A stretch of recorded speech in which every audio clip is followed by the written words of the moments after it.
సాధించలేనిది ఏమీ లేదు, ఏదైనా సాధించగలం మనం. కాబట్టి ఈ పెద్ద పెద్ద వాళ్ళందరూ మీ వెనకాల ఉంటారు.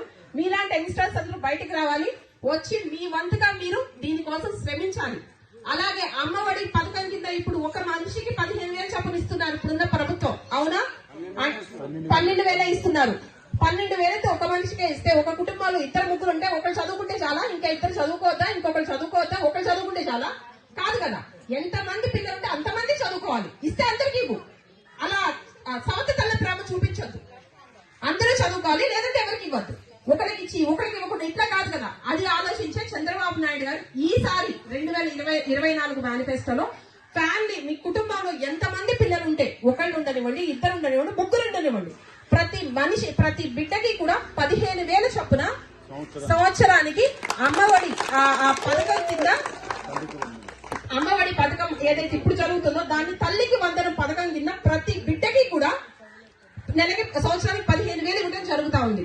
ఇలా ప్రతి మేనిఫెస్టోలు అన్ని ఈ పండగకి పప్పు ఇచ్చినవారు, నూనె ఇచ్చినవారు, సంక్రాంతి పండగకి పప్పు ఇస్తారు, బెల్లం ఇస్తారు.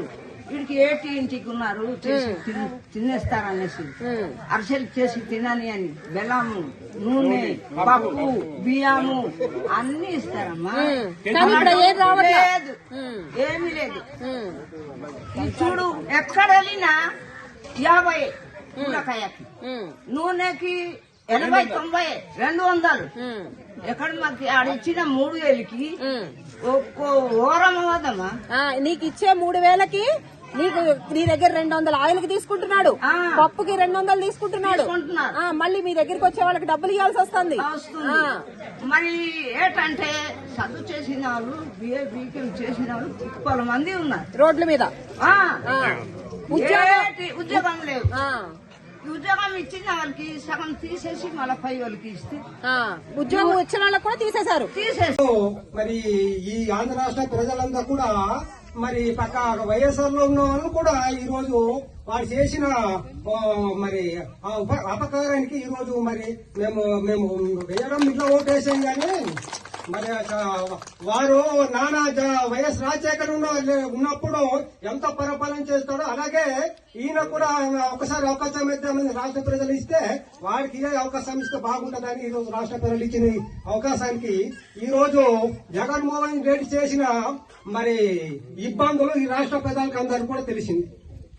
ఎటువంటి ఇబ్బందులు పడుతున్నావు ఈ రోజు చెప్పకూడదు కానీ మరి ముఖ్యమంత్రి చంద్రబాబు నాయుడు ఉన్నప్పుడు ఈ పంచాయతీ కాదు, ఈ మండలే కాదు, ఈ నియోజకవర్గంలో చాలా అభివృద్ధి జరిగింది. ఈ రోజు జగన్మోహన్ రెడ్డి వచ్చి ఏ అభివృద్ధి జరగడం లేదు, ఏ మంచినీటి అభివృద్ధి లేదు, సీసీ రోడ్ అభివృద్ధి లేదు, తర్వాత మరి తార్ రోడ్ అభివృద్ధి లేదు, ఏ అభివృద్ధి లేని పరిస్థితి ఈ రోజు ఈ ఆంధ్ర రాష్ట్రంలో జరుగుతున్నాయి. జగన్ గారు వచ్చినప్పటి నుంచి మాకు ఏది కలగలేదండి. మాకు అలాగే ఇల్లు పట్టాలు కూడా ఇచ్చారు, ఇల్లు కూడా ఇవ్వలేదు. అప్పుడు బాబుగా చేసింది కొరాయి కానీ చీస రోడ్లు కానీ అప్పుడు ఇల్లు ఇచ్చిన వాళ్ళు ఇల్లు మాకు మాత్రం ఇస్తామనేసి అన్నారు, ఏటి ఇవ్వలేదు. పిల్లలు కూడా మరి ఇబ్బందిగా ఉన్నాం. అప్పుడు ఒకసారి 2 పిల్లలండి నాకు. బాబుకి అమ్మఒడి పట్టింది కానీ పాపకు మాత్రం ఏమి లేదు. ఇప్పుడు చాలా బాధగా ఉన్నాము. అందుకు బాబు రావాలని మేము కోరుకుంటున్నాము.